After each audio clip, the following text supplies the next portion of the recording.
before we get started, I want to tell them about my safety glasses that I got from the store. Right. So I said I needed some safety glasses. They said $8. Cool, bam, bam. Came here, opened it up. I said this shit look like some corny ass Bill Nye the Science Guy of Jones, but on some real shit. These Jones decked out on some Dougie shit, yo. I can pull me some biddies with these Jones, bro. These Jones Dougie. All right, let me keep them on. Where you getting them from? AutoZone? No, churches. Yeah, it was like $8. Hey, churches. Yeah. The churches know you advertising their shit. Well, I ain't gonna tell nobody because I don't want nobody keep going there buying it out and then it ain't nothing for me. Right. You can't tell everybody everything. Right. You just tell them you get them. You don't tell them where you get them from. Right. All right, so we got a video. Tell me, I know you watching this shit. I know you be hitting the dislike button on me. It's cool. I got more reaction videos for your punk ass.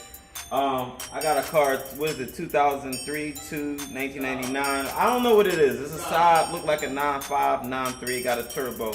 This bitch don't start. So what it sound like, Mom, when we started it? Sound like timing. Sound like the timing. Yeah. Sound like could be problem with timing, could be compression issue for the most part when the engine don't sound fucking good. Yeah. I'm gonna tell y'all what it sound like. Yup. Like it spins too fast. Like the engine has no compression. When you get engines like that from the rip, do a compression test if you had already eliminated that the starter was cool. So from the rip, just because this engine got 200,000 miles on it, I'm just do a compression test and we're gonna go from there. So at least let me show y'all, or so y'all can hear how the fuck this shit sound like, and then we're gonna go from there.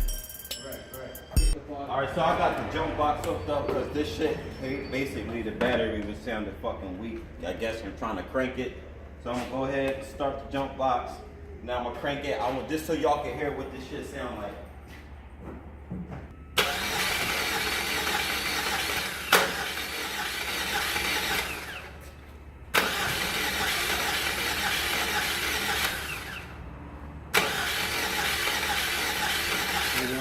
Alright.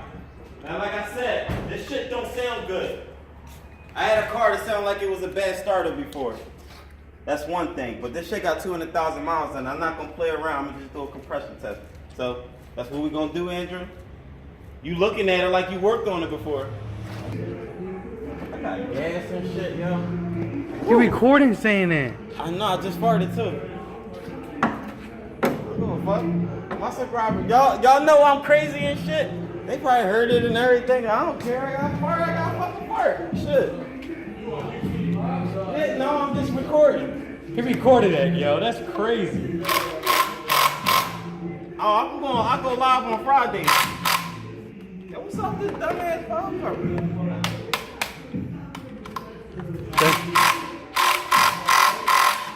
That's better for you. I had to change the angle of the camera so I can see your pretty face. Fucking faggot. All right, so before I begin a compression test, there's a compression tester, the deluxe kit. I got this from Mac, as you can see. There's a fucking part number, all of that shit. Open it up for you so you can see. We talk about it in a second. It ain't that fucking important. See? All right. So before you begin the compression test, always disable fuel or the ignition, whatever. Disable the fuel. I want to pull a relay for it. Look up your owner's manual. You got all data. Use all data. G, you got something for the camera? No. You quiet today? Yeah. You quiet today. So yeah, I said I'm gonna disable the fuel. I want to take the spark plugs out. I want to take all of them out. It makes it easier to spin the engine and get a good compression reading. Yeah, it's pretty much that. So we get to it.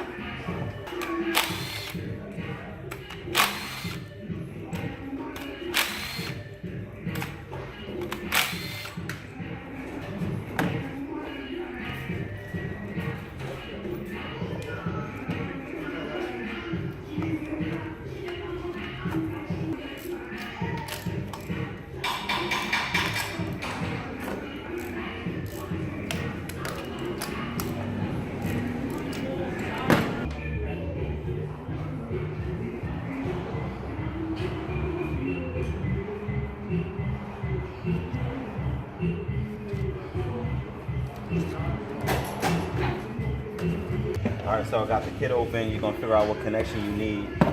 Pretty much the same threads as your spark plug. Figure it out. Let me put this kit off to the side. This is a good kit because I was able to do the one with the Ford. Those long ass fucking skinny fucking 14mm spark plugs. Did it with that, so whatever. So grab your connection. Screw it into the cylinder. Mind you, I got all 4 spark plugs out. I said that already. So we'll start with the first cylinder. So go ahead and screw it in the threads in. Make sure you got the O-ring that's on here too to keep it fucking sealed and set, so that way you get a good pressure reading. So screw it in until it stops. And then once it stops, just snug it. As soon as it snugs, don't force it. If you force it, it's gonna get stuck in there, and they're not designed to be in there fucking tight as fuck. So be fucking careful. Can we see me? Can we see me? Alright, so next sense, I got the hose in. I'm gonna hook this quick connection up. Same as you putting an air hose on into a fucking air tool or something. And my gauge. Make sure your gauge is at can you see it?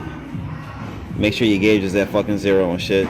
So pretty much what I'm gonna do, since I already got the fuel and ignition system disabled, I'm gonna crank the motor up, and I want to crank it as long as until the needle stops rising, and then you go from there and then come back and you check your gauge and we'll see what the fuck type of read we got. So let me go ahead and do that. Sometimes, since it's long enough too, and you know you ain't got nobody to help you read this for you, I always stick it on the fucking glass, just like that, so that way at least from the inside, I see it moving. Let me grab my light too. So let me go ahead and do that.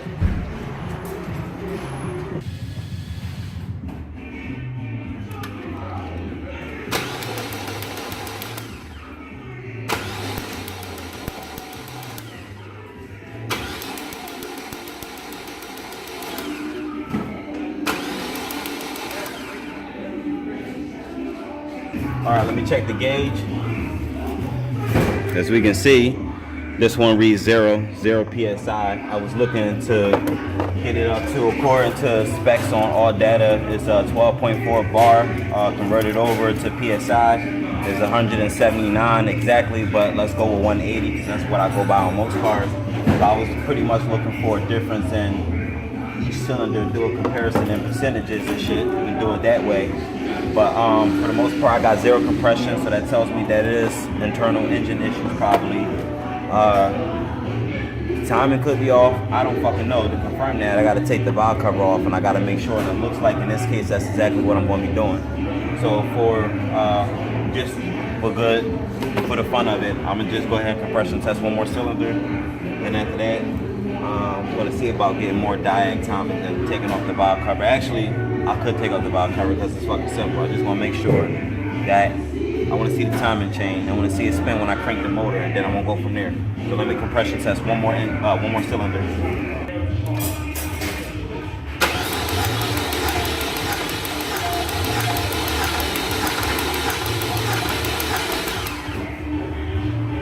All right, so I think I had got some type of compression.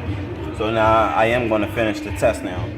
So I got 150 PSI. We can see right here, 150 PSI. And it's not where it's supposed to be. It's supposed to be up to 150, according to 180, according to all data. It's off by 30 PSI. I want to finish the rest of the cylinders, and then I'm going to conclude it from there. So let me finish up. Oh, I forgot to tell y'all too, if y'all want to release the air out of here, there's a release valve right here. Just push it in, just like that. Do that before you take everything out. So twist it out, on to cylinder number 3.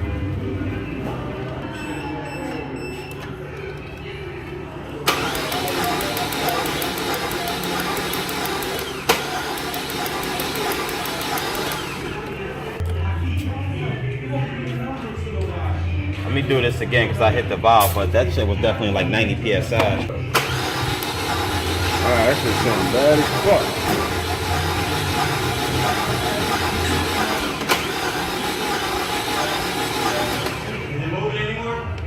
Yeah, maxing out at 90 PSI. See that? So 90 PSI, I saw that cylinder number 4 was 150. Cylinder number 1 was 0, no compression. I didn't do cylinder number 2 yet. Cylinder number 3 got 90, so definitely some internal problems.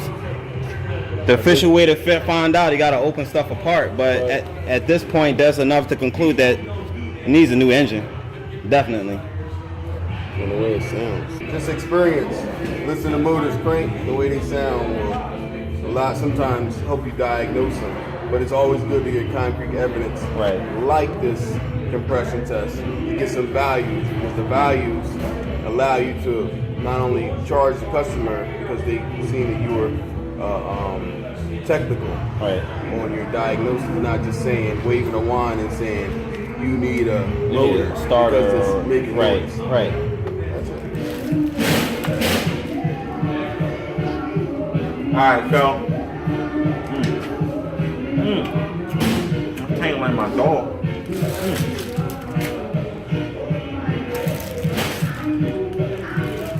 So,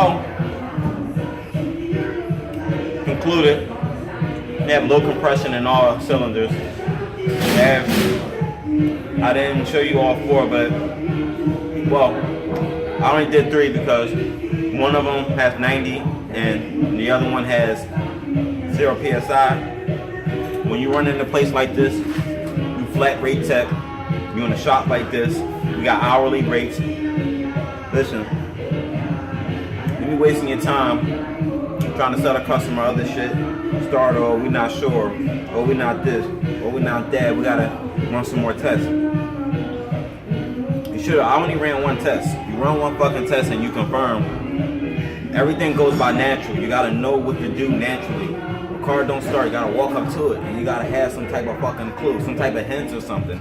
It's all on fucking you. It's intuition and shit. Bro, intuition tells me possibly internal engine issues. Let me run a compression test. 0 compression. For real, probably in that cylinder, since I have no compression. Last engine I had that didn't have no compression, it was 0 compression. There was no movement in the, pretty much where the piston, it was not moved, it was moving around. Basically it disconnected from the fucking connecting rod and shit. And there was no fucking, I mean, when you started up, the engine was clacking loud as fuck, but when I took the bottom of the pan off, sometimes when you take the bottom of the pan off, you were able to see, I saw one, a connecting rod damn near go through a block, bearings, spun bearing, like I said, broken, the connecting rod just comes apart from the fucking piston and shit, and yeah, internal engine issues. So, besides the major oil leak on this fucking engine, who knows where that came from, so I don't fucking know. But I concluded, compression test, needs a new fucking engine, gonna price the customer out 1, but for the mean part, when you flat rate and you get a car like this, you diagnose it within 1 hour, less than an hour, get it the fuck out of your bay, and go to the next car. And as you can see behind me, a little late night job. I didn't get to finish a 2008 ML 350, and this one I was replacing the rack and pinion. Let me show you real quick what I had to do to get it the fuck out.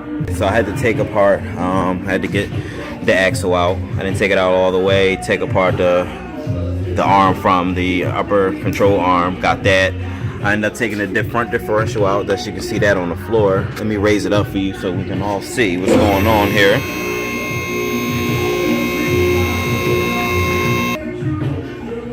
Alright, so I'm up under here, and this is where the rack was sitting at. The rack is here on the floor. That's the old one. That's the new one. The new one is wrong. I gotta get one without the variable, well, I think it's the EPS fucking shit solenoid all on the fucking, basically it was the wrong fucking rack. I gotta get another one. The regular hydraulic rack.